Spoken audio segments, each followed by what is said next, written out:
Vamos dar as boas-vindas ao painel. E se a legislação ou regulamentos do jogo não forem aprovados, o que vem seguir para o Brasil? Análise completa de um mercado na área cinzenta. Alberto Agrizano, CEO, Aerobuilding, Hotel and Casinos Brasil. Possui experiência na propensão de negócios B2B e B2C mediante o uso efetivo das redes sociais no segmento empresarial usando LinkedIn, Sales Navigator, com 8K contatos corporativos em diversas áreas relacionadas com hoteleria, construção, corporações, indústrias, telecom, instituições público-privadas, entre outras.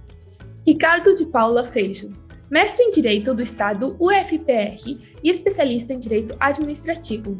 Atuou por mais de 10 anos nos principais escritos de direito administrativo dos países, trabalhando em casos de direito público e empresarial de grande relevância e repercussão. Possui experiência em processos contenciosos judiciais e arbitrais, bem como atuação consultiva em direito público e regulatório.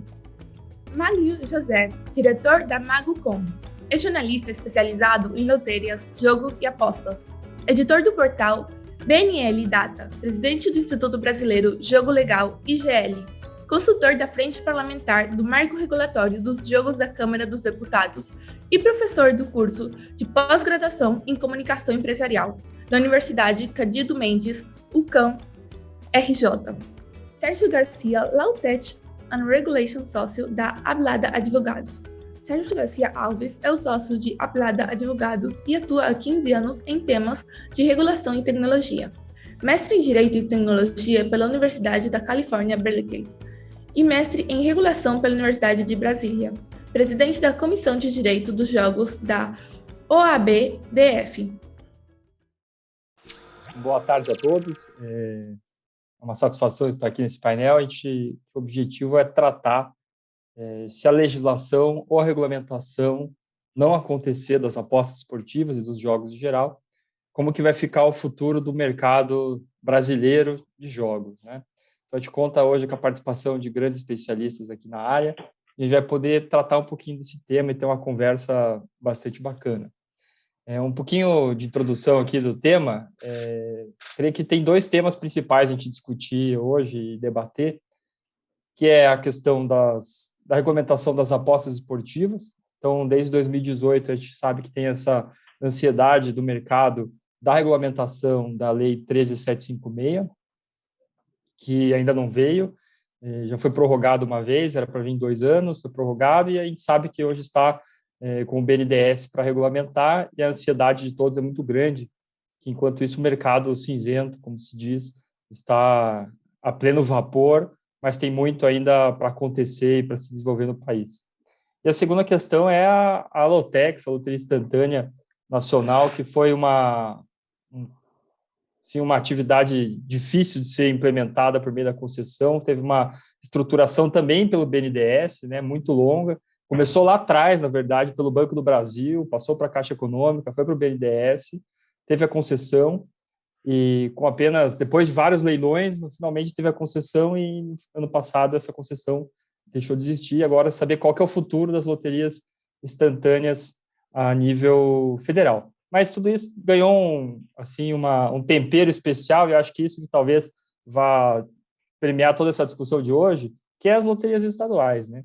A gente sabe que se não tivesse as loterias estaduais, a discussão seria totalmente diferente, a gente estaria limitado a esperar o que o governo federal vai fazer e não teria mais o que fazer, seria simplesmente aguardar. Mas com os estados, a gente vê um novo cenário, como que cada estado vai se portar, o que cada estado vai fazer, e como os estados vão se interrelacionar também, né? Isso é uma questão que pouco se fala, mas também é muito importante. Então, nesse cenário, a gente quer saber, se não vier uma regulamentação federal nova, se não vier a regulamentação das apostas esportivas, o que vai acontecer com esse mercado, né?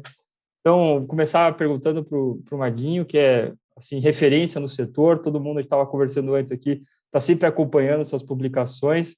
Qual que é a teu input aí, tua opinião sobre essa situação? Qual que é o futuro do país se não vier uma regulamentação a nível federal, né? Bom, inicialmente eu agradeço o convite de Elizabeth, né, uma grande batalhadora aí em reunir esse grupo tão especial de pessoas. Olá, Ricardo, olá, Alberto, olá, Sérgio, prazer estar aqui com vocês. Bom, eu vejo com otimismo, tá?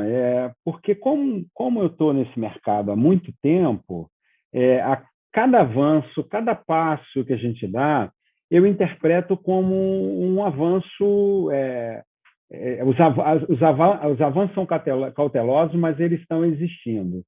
Então, vou dar um exemplo. Há 7 anos atrás, a gente não tinha nenhuma expectativa zero de avançar, e em 7 anos nós tivemos aí, né, a questão das apostas esportivas, a legalização das apostas esportivas, nós tivemos a solução da questão das loterias estaduais, nós tivemos a quebra do monopólio da Caixa através do processo de terceirização ou desestatização da loteria instantânea, que apesar de não ter acontecido, mas ela continua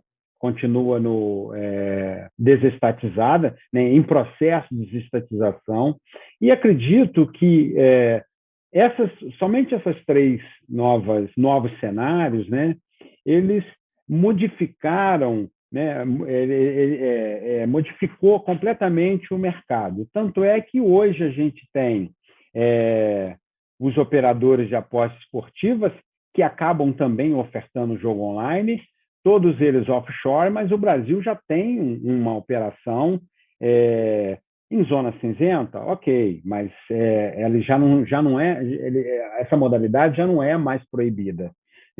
E o que, com a publicidade em times de futebol, com a publicidade em arenas, em gramados, em publicidade na televisão, você acaba melhorando esse ambiente, tornando esse ambiente mais palatável e acaba facilitando, né, o avanço de outras modalidades.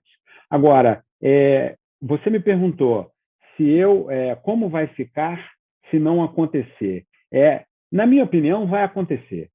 Já está acontecendo. As loterias estaduais estão todas elas aí com procedimentos de manifestação de interesse, algumas licitações na rua. Esse mercado agora, no segundo semestre, no primeiro semestre do ano que vem, vai estar aquecido. Mesmo que demore a regulamentação e o processo de desestatização das apostas esportivas, as coisas, né, vão acontecer, né? E um pouco mais à frente eu falo também da questão da legalização dos jogos. Perfeito, mas a gente vê, talvez esse movimento das loterias estaduais é uma peça importante, né, nesse cenário todo, porque eu do meu lado eu vejo que se talvez as loterias estaduais não estivessem se manifestando e começando a criar os seus próprios jogos, talvez a União tivesse uma cobrança menor, né? Não tem uma concorrência iminente, deixa acontecer, a hora que for mais oportuno por ela faz, e deixa as coisas como estão. Então, agora, ainda que isso não aconteça, o efeito prático seria não ter, você acha que teria um retrocesso do mercado offshore no Brasil e ficaria lá só sites fariam patrocínio de times, mas não teria operação efetiva no país, em geração de emprego e pagamento de tributos, mas a operação em si, você acha que teria nenhum efeito sobre ela? Os grandes sites que estão hoje operando no país, ainda que a partir de países em que eles são licenciados, esses sites não deixariam de estar no país, você acha? Você está perguntando o quê? Se o jogo já tivesse regulamentado? Se não tiver regulamentado, se não tiver regulamentação, ficar como está, vai continuar esse cenário que todo mundo fala que é um mercado cinzento, mas na verdade é um não mercado no Brasil, né? Você tem o apostador no Brasil, mas as empresas não estão no Brasil, né? Olha só, Ricardo, o que eu entendo é o seguinte: se não regulamentar, vai ficar pior. A oferta de jogo vai ser muito maior. Por quê? Porque nós temos 200 milhões de habitantes, 40 milhões de pessoas economicamente ativas. Nós temos uma Argentina de gente, de apostadores praticamente, entendeu? Então, esse mercado vai ficar ainda pior. Eu acho o seguinte, que a única solução para esse mercado é regulamentar o mais rápido possível e definir um modelo de concessão e a quantidade de licença. Também não adianta regular o mercado e conceder 5 licenças, 10 licenças, porque se isso acontecer, o mercado offshore vai continuar. Só tem uma forma de você combater o mercado offshore, é você regulamentar e conceder muitas licenças, muitas. A Itália tem 70 licenças. A Itália é um terço do Brasil. Então, eu acho o seguinte, nós temos que pensar em pelo menos 100 licenças. Menos de que 100 licenças, nós vamos continuar com o mercado offshore. Porque hoje no Brasil, existem em operação de 450 a 500 sites de apostas. Por isso que eu acho que tem que regulamentar o mais rápido possível, conceder o mais rápido possível a iniciativa privada, e porque o próprio mercado vai se autorregular. Maravilha. Aproveito o gancho para perguntar para o Alberto, que tem a ampla experiência aí no setor de hotelaria, como que ficaria no Brasil? A gente fala de aposta esportiva, fala de loteria instantânea, mas a gente está aqui limitado muito aos jogos lotéricos, ainda não estamos falando de cassinos e bingos, que está esperando também os projetos de lei, o PLS 186, todos os projetos que surgiram, especialmente em 2020, aí, tentando trazer algum modelo de cassino para o país. O que fica o mercado internacional está esperando vir para o país? Quantos empregos aí deixam de acontecer se esse mercado acaba não sendo legalizado? Qual que é a perspectiva de vocês em relação a esse cenário de não aprovação dessas legislações que vão trazer cassinos e bingos para o país? Essa é uma pergunta que, bom, tem já... A mesma pergunta está no ar há muitos anos, né? Os investidores de casinos e bingos que eu conheço no exterior, espanhóis, portugueses, de grupos importantes, operadores, já, para ser sincero, já estão desistindo da ideia de trazer negócios para o Brasil. Eles têm muito interesse em entrar aqui no Brasil, operar casinos e bingos, logicamente, porque cada 3 brasileiros, um joga, né? Qualquer coisa, joga. E esses projetos de casinos e bingo no Brasil, como você falou na PL 86, estariam associados a hotéis. E como eu cheguei aqui no Brasil propondo um projeto de hotel do grupo Eurobuilding, seria para um hotel business aeroporto, mas com essa opção de hotel-cassino, que as licenças seriam só dadas para projetos novos, eu mudei o foco do negócio para um hotel, cassino e bingo, mas o cassino e bingo não estaria dentro das instalações do hotel, estaria na área do hotel, mas na área externa. Poderiam tanto atender aos hóspedes do hotel como a público externo, ok? A vantagem do hotel seria atender já, logicamente, a hospedagem de pessoas que chegassem de fora do interior do Brasil, um hotel tipo clube, que atenda o grupo familiar, que possa jogar o pai, a mãe, os filhos possam deixar dentro de algumas instalações do hotel, tenha piscina, restaurante, enfim. Não estilo Las Vegas, mas uma coisa mais simples que a lei permite. Por lo que eu estou vendo, a lei estaria contemplando hotéis de grande luxo, 500 quartos, dedicando 10% da área para cassino ou bingo. Eu acho isso muito puxado para iniciar operações aqui no Brasil. O investimento seria muito grande e eu acredito que isso não estaria certo. Eu concordo mais com a ideia do Magno de que sejam muitas licenças em muitos estados, principalmente nos estados que precisem de mais investimento, mas que sejam projetos de menor escala, tanto de hotel como de casinos ou bingo físico, né?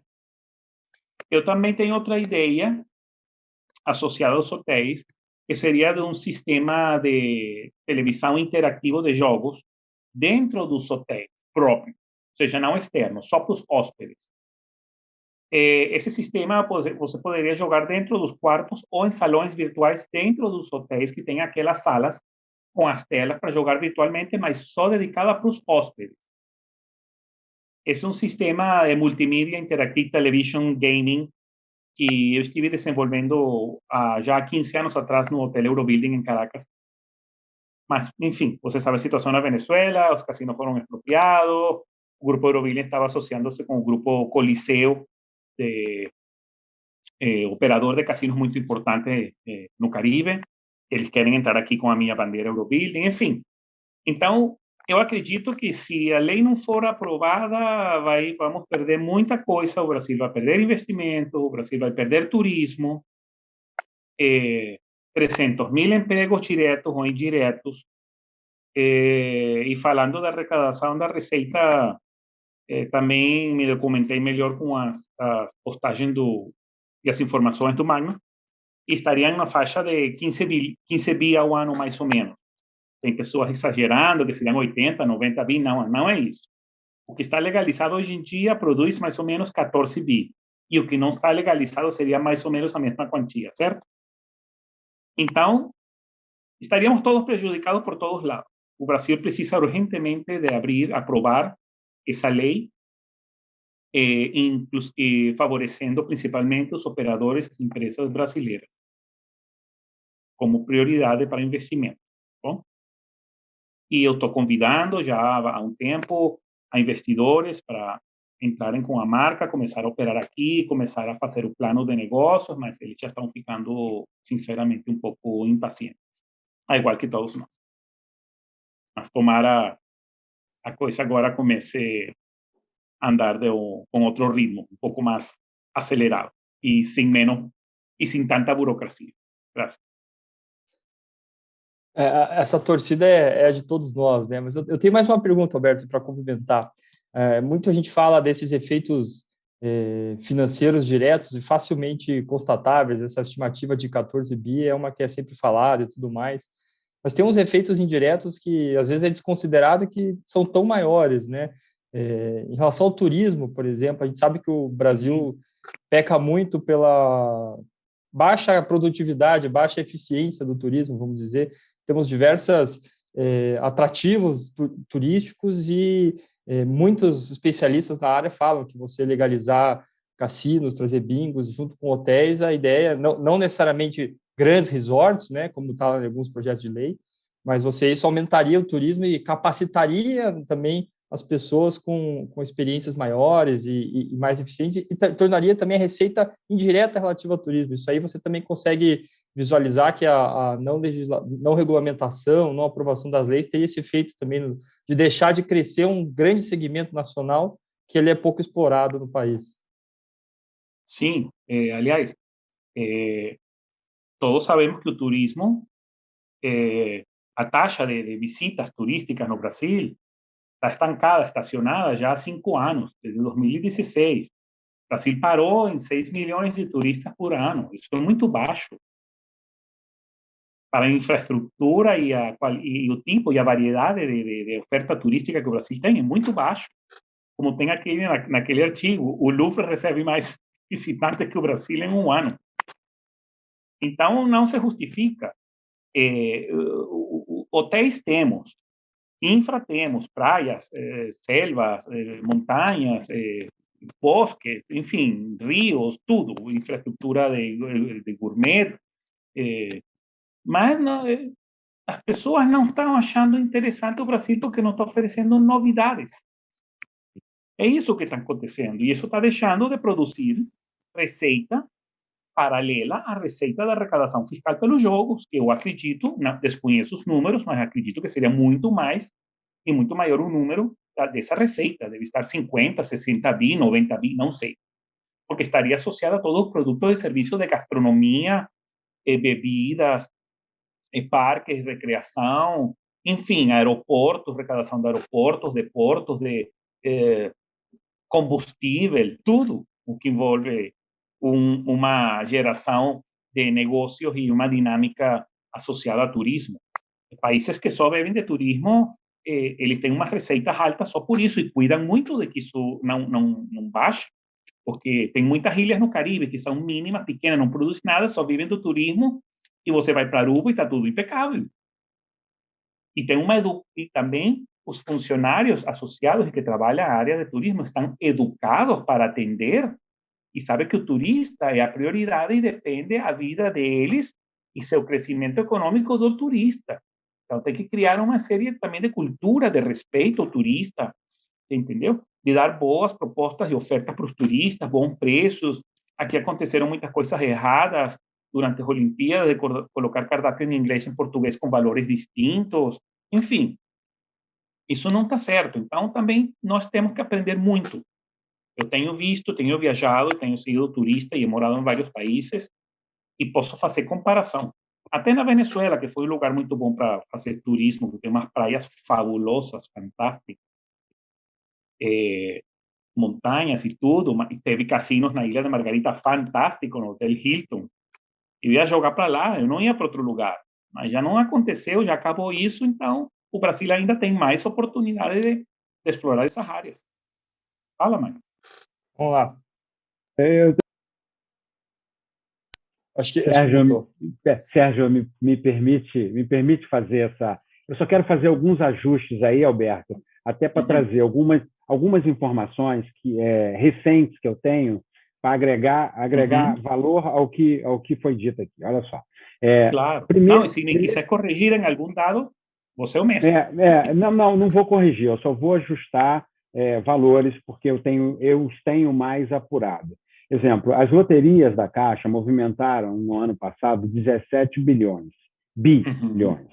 A nossa estimativa é que com todo o jogo, todas as modalidades legalizadas e regulamentadas, inclusive as apostas esportivas, a gente pode chegar aí um movimento geral de apostas no Brasil em torno de 60 bi.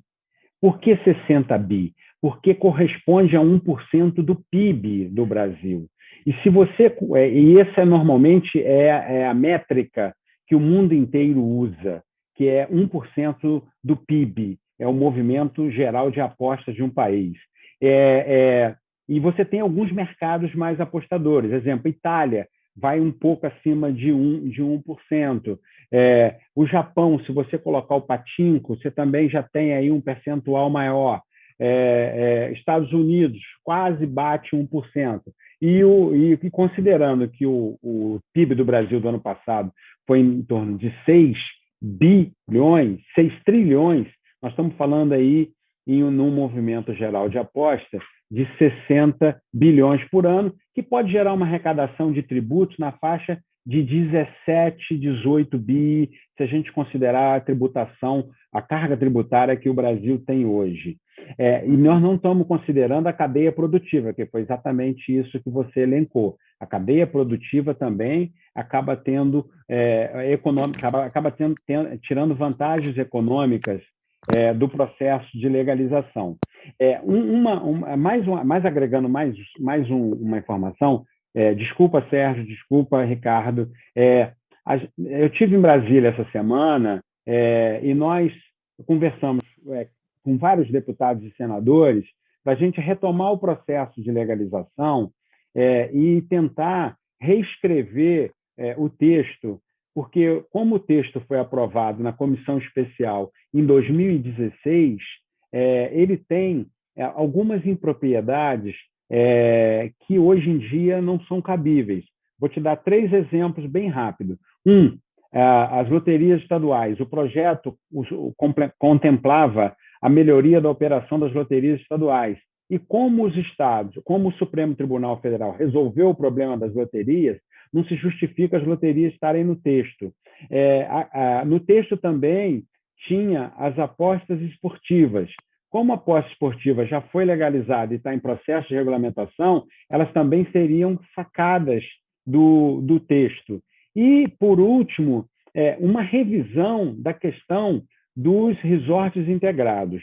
Porque quem inventou essa história de resorts integrados foram os grandes grupos norte-americanos, notadamente as empresas de Las Vegas, lideradas pelo Sheldon Adelson através do Sands. Tá? E a gente entende que a pandemia mudou a ordem mundial com relação à questão de investimentos. Os grandes grupos norte-americanos, eles agora estão muito preocupados em manterem suas posições, tanto nos Estados Unidos, quanto em Macau e em Singapura. Macau, agora em 2022, nós teremos a renovação das licenças. Eles não querem tirar o foco dessa renovação, até porque do SEND, 70% da arrecadação do SEND vem exatamente dos grupos, vem exatamente dos cassinos deles em Macau e em Singapura. Então, eles não vão entrar em nenhuma aventura para vir investir aqui no Brasil, haja visto que eles já desistiram do Japão, que é um mercado que tem segurança jurídica, que foi definido que teriam 3 cassinos, eles desistiram, inclusive, do Japão. Então, o que nós conversamos com os nossos legisladores nessa semana foi que não adianta continuar com essa história, com esse desejo de resort integrado, porque o mundo não tem investidor hoje para vir financiar resort integrado no Brasil, sem contar que essas obras serão obras que vão demorar muito, ou seja, nós só vamos ter cassino resort no Brasil, se fosse legalizado hoje, nós já teríamos resort integrado em 2035. E o nosso problema ele é imediato. Nós precisamos agora resolver o problema do trade hoteleiro. E a gente entende que cassinos turísticos, cassinos urbanos, atendem muito mais aos hotéis que já estão instalados hoje, que estão com ocupação baixa, do que propriamente você inventar de construir resort integrado para você ter cassino daqui a 15 anos. Não, nosso problema é agora. A Barra da Tijuca precisa de um cassino agora para atrair apostador, para reter o cliente, para reter o hóspede no hotel. É isso que eu preciso. Então, eu acho que a gente conseguiu convencer a esse grupo de parlamentares que se propuseram a avançar nessa revisão dentro deste novo modelo. Desculpa, só queria agregar essa informação, porque ela é uma informação atualizada do que aconteceu. Muito apropriado. E, aliás, eu estou aqui com um estudo já, eu como arquiteto, para uma área fabulosa na região do Centro Metropolitano, para um modelo de hotel Eurobuilding Express de 90 quartos em 3 andares, con un casino, un bingo y un restaurante churrascaría Mr. Grill integrado todo en la misma área, mas separado, ¿entendeu? Como un área, como un complexo de entertainment, ¿ok? Y un salón de jogo até para adolescentes y filhos de menores de edad que no possam entrar no casino. Enfim, possuo umas ideias que seriam perfeitamente aplicáveis. E o investimento de um projeto desse, se vale a cotação, estaria no máximo na faixa de 400 mil a 500 mil reais, 100 mil dólares por unidade hoteleira com o cassino e o bingo instalado. Então, não estamos falando de uma coisa absurda. Estamos falando que esse modelo de negócio poderia ser replicado por todo o Brasil, nas áreas urbanas e interurbanas, inclusive entre cidades que fiquem muito distantes, que tenham uma comunicação direta para estabelecer hotéis de permanência curta de 1, 2 dias que tenham seu respectivo bingo e cassino, como existem em muitos lugares do mundo, tá bom? Então, espero ter contribuído com as informações que eu tenho para poder ajudar que isso não demore mais. Foram excelentes as contribuições, realmente tem, não só, a dúvida não fica só, e se a legislação não vier, mas e se ela vier desse jeito, né? Acho que isso também é uma pergunta que nos permeia, até porque, como está lá, realmente, hoje está muito rígido, né, essa questão dos resorts, as exigências que são feitas, a metragem, isso que já está melhor do que foi no passado, né? Então, mas as exigências são muito grandes, muito intensas para, de certo modo, limitar o número de cassinos e de hotéis que vão poder fazer, investidores vão poder trazer. Mas hoje a necessidade que não só a pandemia, mas que as crises nos trouxeram como muito bem dito, esses empreendimentos tailor-made aí para algumas cidades, alguns municípios, que vão socorrer o turismo, vão socorrer o comércio de forma muito mais rápida e eficiente, né? Então, essa é uma questão muito importante mesmo. De fato, deixa eu fazer a última cotação. Se é para conseguir um investidor que tenha 20 milhões de dólares para viabilizar e começar a construir isso hoje, mesmo sem a legalização, começar a executar o projeto paralelo à tramitação da lei, coisa que quando ela esteja pronta, já você está com o empreendimento 70% adiantado, com um projeto que pode ir crescendo modularmente, e o investimento seria de 20, 22 milhões de dólares em 5 anos. Se é para esse tipo de investimento, eu consigo um investidor, pego o telefone e consigo 2, 3 investidores em um dia, se a lei estivesse aprovada. Mas para esses investimentos, esses projetos de 500 quartos, de 200 milhões de dólares, mesmo sem pandemia, ninguém vai conseguir investidor para isso. É muito caro trazer dólar para o Brasil, é o risco também, porque você vai converter em real e fazer um investimento que vai valer em real, certo? E vai facturar em real, tem que analisar isso. E também tem que ver a aglomeração. Se são infraestruturas muito grandes, são muitas pessoas. Mas Isso a pandemia, Alberto, mas a pandemia vai acabar. Isso aí é uma questão de tempo, cara. Eu não acredito. E olha só, nós temos que discutir esse assunto agora, até porque a gente tem que discutir agora, para regulamentar agora, para quando a pandemia acabar, a gente poder funcionar. Não é, Sérgio? Certo. Eu acho que esse é o melhor caminho. E começar a construir e a viabilizar esses projetos agora, mesmo sem a lei aprovada, para quando estejam aprovadas já estamos com a mesa servida. Só faltaria o cardápio. Excelente. Aproveitar, Sérgio, acho que agora, para mim, tem uma questão para você, que é o seguinte. A gente tem todo esse cenário aí de legislação, regulamentação. Se nada disso acontecer, né, e se ficar a situação jurídica de hoje, será que as salvaguardas são as loterias estaduais? Será que elas vão poder, de certo modo, absorver esses 60 bilhões estimado? Ou será que isso é só um sonho e um bote salva-vidas que não vai socorrer todo mundo? Ricardo, obrigado aí pela pergunta. Maguinho, Alberto, obrigado também. Estava tomando nota aqui das respostas de vocês aí. Só não pulei para dentro porque eu ainda não tinha começado. Mas eu acho que a pergunta que é o mote do painel e como já começaram algumas considerações aqui pelos colegas de painel, ela é uma resposta multifacetada, né? Porque eu estava conversando com alguém e falei, olha, minha pergunta-chave é o que acontece se não houver regulamentação? Aí teve gente que me respondeu que falou, excelente, maravilhoso para mim. Porque agora sim, o outro, quem mais perde? Não há dúvida, quem mais perde é o Estado. Isso eu acho que é o maior perdedor. Quem que ainda ganha? Tem gente ganhando, a gente tem aí um mercado publicitário que tá crescendo, uma receita que era quase, vou assim, chamar de zero, porque ela era uma receita bastante contida, e para hoje a gente ter aí no jogo prêmio de meio de semana de futebol, um dos colegas de outro painel estava comentando que havia 7 marcas de apostas esportivas no jogo de quarta. Então, assim, tem alguém ganhando ainda num mercado que está pendente de regulamentação. É um mercado ainda incipiente? Mas já tem gente que está ganhando nesse mercado incerto. Agora, tem outros que perdem muito.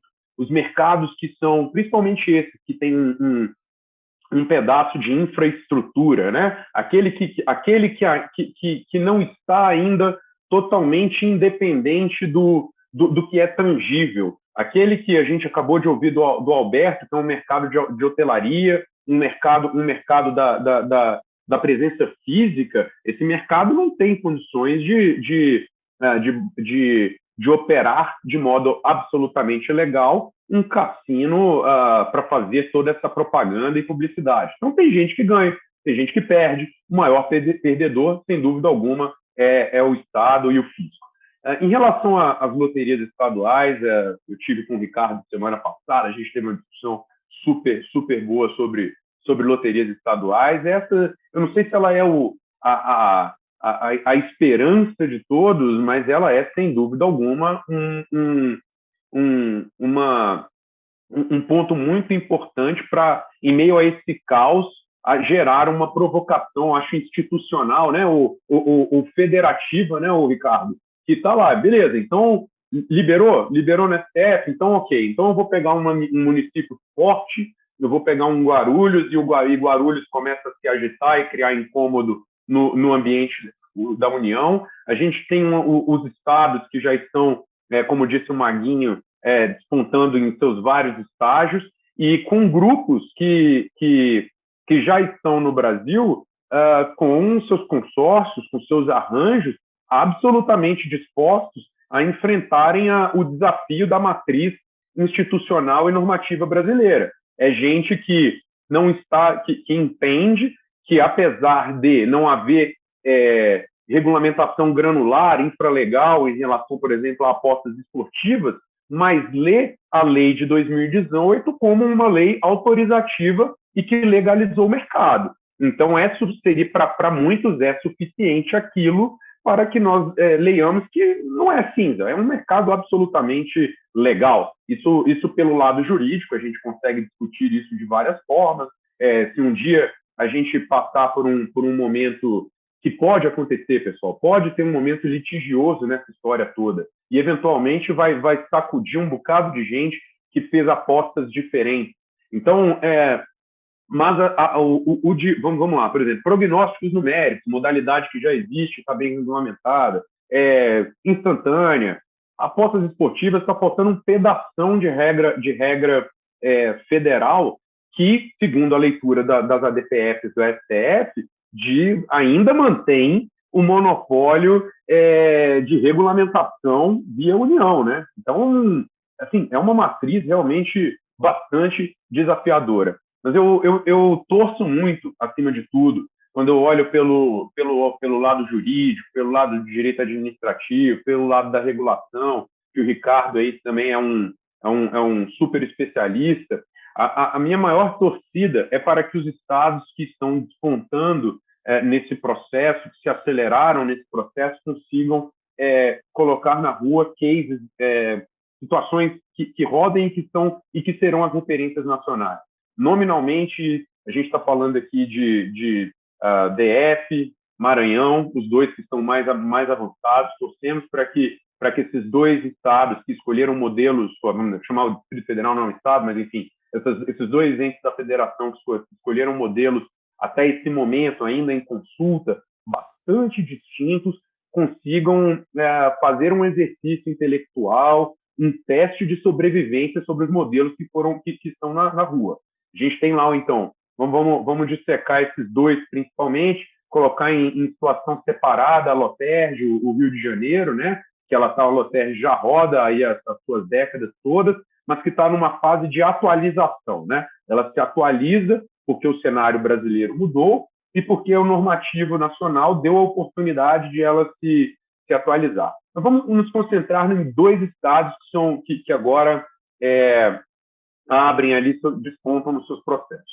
O Maranhão escolhe um modelo, nesse momento, em que é um modelo com múltiplas licenças, com N operadores, tantos quantos estiverem dispostos a se credenciar e remunerarem o Estado nos valores do que eles chamam de concessão. Então, é um modelo competitivo, um modelo em que haverá múltiplos operadores, mesmo que um operador opte por exercer apenas uma das verticais que lá estiver licenciada. Esse é Maranhão. O outro é Distrito Federal, um modelo que está colocado na rua, que foi desenhado por um consórcio, em que nós temos um desenho monopolístico. É um concessionário que teria o espaço, a outorga para explorar a totalidade da região do Distrito Federal. Então, são modelos bem diferentes. E são modelos diferentes em sua operação, são modelos jurídicos diferentes, e são modelos jurídicos também para quem tiver com o interesse do investimento. No caso do Maranhão, foi colocado uma anualidade de 5 milhões de reais pela outorga, né? Se não tiver equivocado, 5 milhões para 20 anos, somando ali uma operação de 100 milhões.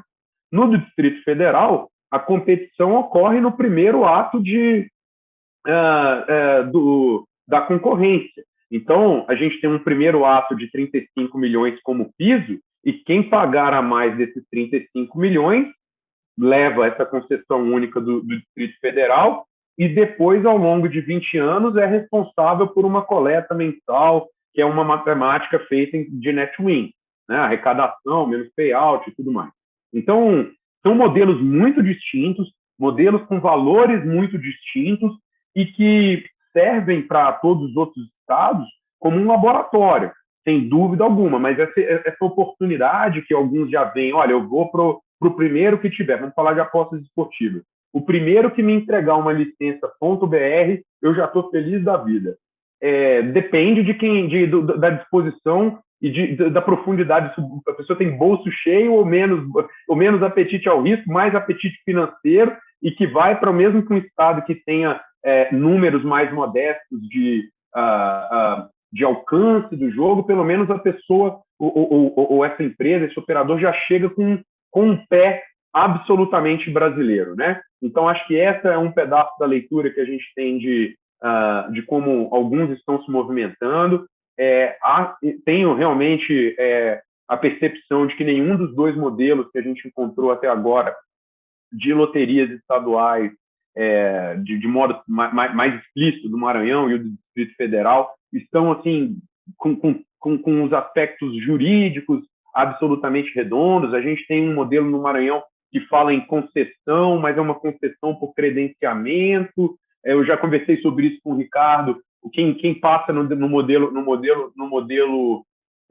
Maranhão a deter o poder concedente é uma empresa de sociedade, uma sociedade de economia mista.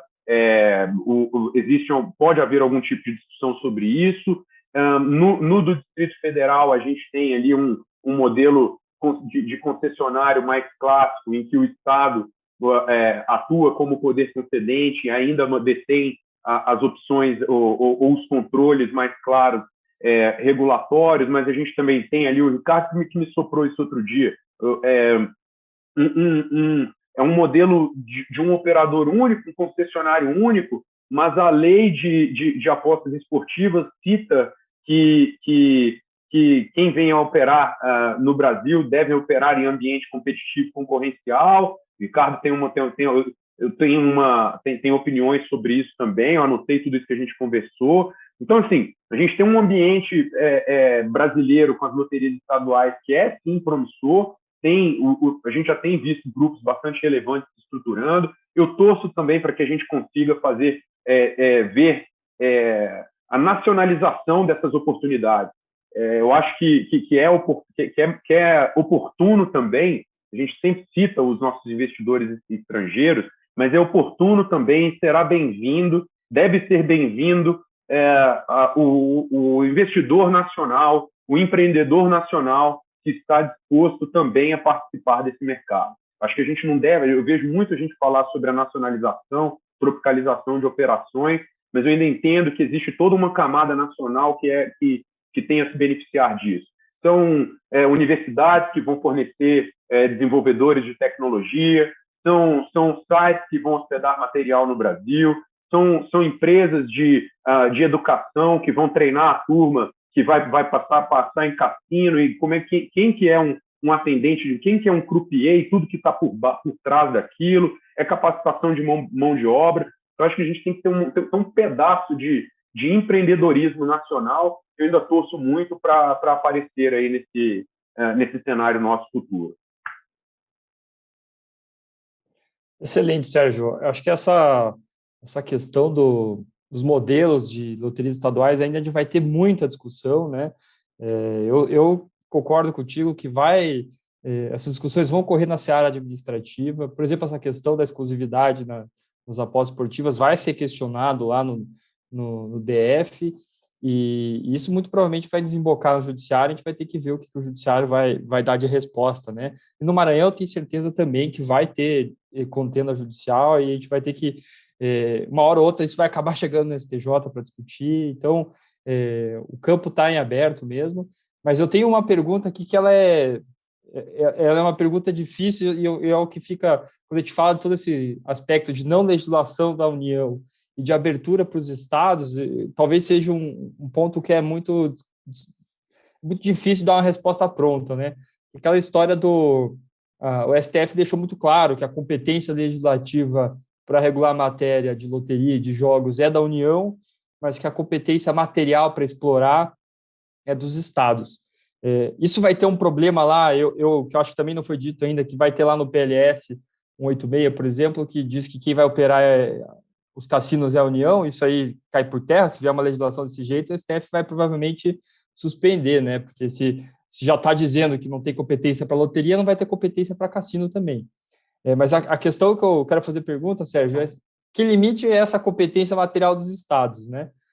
O STF fala lá muito rapidamente que é a competência para implementar e disciplinar a sua loteria, mas o que ele pode fazer? A gente sabe que o STF, a única coisa que ele disse é que não pode criar modalidade lotérica nova, mas até onde o Estado pode ir? E minha pergunta aqui é a seguinte: o Estado pode fazer uma interpretação sobre a sede do apostador, o que considera o local da aposta? É sede do apostador ou é sede da empresa? É uma discussão que eu acho que pode acontecer, que a gente sabe que o Estado está limitado territorialmente a sua localização para permitir e operar a loteria, mas e se o Estado passar a entender que a sede da aposta, o local da aposta é a sede da empresa exploradora da atividade, não a sede do apostador? Pode o Estado fazer isso? Acho que essa é uma questão que talvez também, se acontecer esse tipo de legislação, eu tenho certeza que vai parar no STF, mas qual que é a tua opinião sobre isso, Sérgio? Obrigado, Ricardo.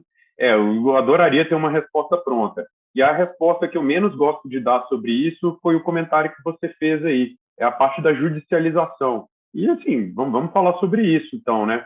Eventualmente, quem está na área, ou quem está se colocando na área, os escritórios de advocacia que estão, as boutiques que estão se especializando, existe um ônus de tomar uma decisão da litigância. Então, assim, isso há um ônus. Então, vamos dizer, um escritório de absolutamente uma boutique de jogo, boutique de jogo, de advocacia de jogo. Talvez ele não tenha a disposição de chegar e soltar uma bomba num estado, por exemplo, no Maranhão ou no Distrito Federal, barrando qualquer desses pontos que você levantou. Mas isso não é verdade para quem é da área litigiosa. Quem é advogado de litigioso e contencioso não tem problema com isso. E a gente viu isso quando a gente viu no Rio de Janeiro. Então a gente vai e está lá conversando, talvez entre nós, a gente tem um tipo de percepção e um tipo de comportamento. Mas não há qualquer impedimento de quem realmente quer assegurar o direito e a vantagem do seu cliente de levar isso infelizmente, para um cenário judicial. E todas essas suas questões aí que você está colocando, acho que podem realmente vir a parar em STJ, vir a parar de novo no STF, para que o STF um dia module sua interpretação, dê lá um detalhamento de novo do que ele quis dizer com isso. Eu vou fazer um comentário aqui, assim, pessoal. Eu trabalhei muitos anos em governo federal. É de lá que é a minha formação pessoal e em regulação. Um comentário que eu escrevi um texto na virada de ano, que eu digo assim, ante a inação da União e do governo federal, do executivo, principalmente quando o executivo e o legislativo não agem, infelizmente é esse tipo de coisa, de cenário que a gente enxerga. Então, enfrenta. Então, assim, já foi dito que virá uma regulamentação via um PPI com um BNDES, isso foi lá em um decreto do meio do ano passado, uma abertura de manifestação de interesse em fevereiro, março desse ano.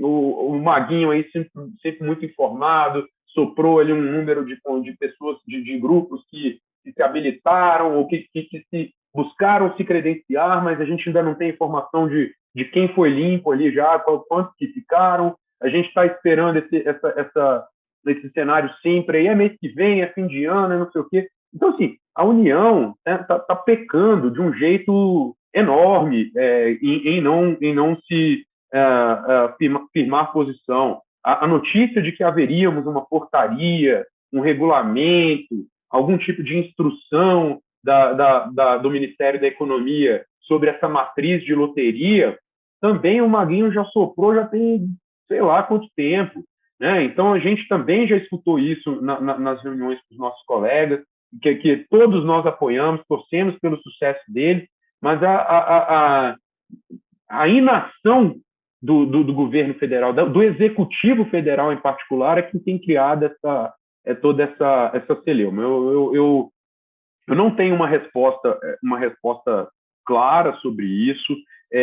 Me compadeço de todas as amarras que os nossos colegas têm. Elas são severas, troca de liderança, são arranjos políticos, competência técnica e vontade, eu sei que a turma tem, mas como a gente não encontrou ainda uma ambiência para atravessar essas questões todas, a gente não vai jogar no risco. Então, assim, eventualmente um Estado pode, agora voltando para a resposta objetiva, eventualmente um Estado pode regulamentar? Acho que sim. Está todo mundo com esse apetite suficiente ao risco. Sabe, faz uma regulamentação, volta lá naquelas 2 minutos, 3 minutos de decreto que o Ministério da Economia e Fazenda soltou lá atrás. Você não sabe? Dá uma olhada naquele negócio ali, tenta não fazer uma coisa que seja absolutamente fora do planeta, mas, sabe, dá para construir alguma coisa e construir uma tese de que os entes federativos ainda conseguem exercer um pedaço dessa parte normativa também. Falei um bocado, não tenho uma resposta concreta, mas torço muito aí pelo sucesso desse processo do BNDES e que tenhamos ainda uns esclarecimentos ainda no campo do executivo, para a gente evitar as contendas que virão no judiciário. Excelente, Sérgio. Maguinho, então, queremos saber a tua opinião também. Olha, eu não vou me furtar de dar uma opinião, até porque o Sérgio levantou a bola. Olha só, algumas coisas. Se na legislação do cassino colocar que é serviço público, os estados, em tese, também vão ter direito a operar cassino, porque esse foi o conceito que definiu a questão das loterias estaduais. E aqui no Brasil, entende-se que jogos, loterias, é serviço público da União, antes serviço público da União, agora é serviço público. Na minha tese, baseado na decisão do STF, se colocar serviço público, os estados também vão passar a ter direito residual a explorar cassinos, bingos, ou seja, o que ficar definido. Sérgio, eu vou voltar um pouquinho só para poder te ajudar a entender algumas coisas. Aqui no Brasil sempre foi assim, o poder central, o Estado, eu não estou nominando pessoas, o Estado tem o poder. E aí, o jogo no Brasil clandestino era só o jogo do bicho. Ok, o jogo do bicho está lá, 79 anos na proibição, faltando aí 2 meses para inteirar 80 anos de proibição, o Estado sempre olhou aquilo, deixa isso aí, vamos deixando isso aí. E aí vieram novas modalidades. A aposta esportiva, as loterias, né, estaduais, o bingo, e agora, recentemente, em função da pandemia, nós identificamos que o Brasil também tem cassino, e cassino bom, que é aquele cassino de São Paulo, onde o atacante do Flamengo foi preso, lá, foi identificado naquele contexto. Por quê? Porque nós não podemos viajar para fora. O Brasil tem 200 mil jogadores que jogam, que gostam de jogar. Aí o que acontece? Um empreendedor, sempre haverá um empreendedor para dar à sociedade o que a sociedade quiser, como foi Al Capone. O que o cara fez? Montou um cassino muito bom, maravilhoso, onde nós identificamos o seguinte: o Brasil também tem cassino? O Brasil também sempre teve cassino. O problema é que nós nunca tivemos notícias dos cassinos. E aí, em função da pandemia, acabou tendo notícia do cassino. O que acontece com o Poder Central? Brasília fica olhando o seguinte: olha, a gente vai lá bater na porta de Brasília para pedir para legalizar e regulamentar essas atividades. E aí nós sempre fomos esnobados. Não estou falando agora, tá? Estou falando isso de 10 anos atrás, e esse problema começa lá atrás. A ordem se inverteu. Não é o setor que tem que bater na porta do Congresso e do Executivo para pedir para ser legalizado e normatizado. O mundo real aqui está acontecendo. O Estado é que tem que entrar com agilidade para poder legalizar e regulamentar. E aí fica um Congresso omisso, porque o tema é um tema sensível, essa é a palavra que eu ouço, o tema sensível, um tema espinhoso, não toca no assunto porque tem uma bancada evangélica, uma bancada religiosa, que não quer discutir esse assunto. Deixa ele lá. Aqui no Brasil é assim. Quando não quer, é inação do legislativo que o Sérgio falou, né? E aí o executivo também não quer se indispor com representantes do Congresso que fazem parte da bancada do governo. Alguém vai no STF e provoca. Ou seja, hoje a gente tem uma provocação no STF em que o Supremo, ao julgar aquele recurso extraordinário do Rio Grande do Sul, ele pode simplesmente descriminalizar o jogo e resolver o problema do jogo no Brasil, sem a participação do Legislativo, sem a participação do Executivo. Por quê? Porque a inação do Legislativo, a inação do Executivo acabou levando que o STF provocado resolvesse o tema. Então, Sérgio, colaborando com o que você disse, eu acho que inverteu a ordem. O Estado tem que ser mais proativo em resolver a questão do jogo no Brasil. Para quê? Para que o Estado tire benefício com a arrecadação, né, todo tipo de arrecadação, que haja investimento e que a sociedade se beneficie disso, e mais, a questão da proteção do cidadão. Por quê? O cidadão precisa estar protegido dos efeitos nocivos do jogo não regulado. Ele precisa saber quanto uma máquina está pagando de payout, ele precisa saber quanto um site está ofertando de payout. Essas que são questões que a gente tem que começar a inverter. E é exatamente isso que eu faço quase toda semana em Brasília. É contar essa história, levar essa informação para um parlamentar ou para o executivo, para que a gente consiga inverter essa ordem. Desculpa, só queria dar essa contribuição. Excelente contribuição. Estamos todos de acordo aí, né? Eu acho que essa espera do Estado aí, né, esse papel do Estado se inverteu e a gente torce para que efetivamente se concretize na prática, né? Pessoal, acho que está chegando o nosso horário, mas eu queria agradecer. O painel foi excelente, a gente conseguiu discutir aqui. Ficou muito claro que essa inação do Executivo em regulamentar, até a inação do Legislativo em aprovar as leis que estão esperando, trazem prejuízos diretos e indiretos evidentes para o mercado, e que está todo mundo aguardando o momento de poder efetivamente se apropriar desse mercado, especialmente o Estado, que é o maior interessado em regularizar, regulamentar, em trazer os grandes operadores internacionais, mas mais do que isso, como o Sérgio colocou muito bem, de valorizar os operadores nacionais, dar oportunidade de geração de emprego, geração de renda. E é tudo isso que a legislação parada que se perde, né? Que deixa de acontecer, deixa de desenvolver, deixa a atividade econômica parada. Então, excelente painel, muito obrigado a todos pela presença e a gente encerra por aqui. Obrigado, Ricardo, Maguinho, Alberto, obrigado, Elizabeth. Eu que agradeço a todos também por a contribuição e foi um prazer conhecê-lo e fico às ordens por aqui, tá bom? Vamos conversando no grupo de WhatsApp. Ok. Valeu, gente. Obrigado por tudo. É sempre uma oportunidade. Obrigado, Elizabeth. Obrigado aos amigos do painel. Foi muito agradável estar com vocês. Ótimo. Tchau. Saludos, Lizzy. Nos vemos pronto.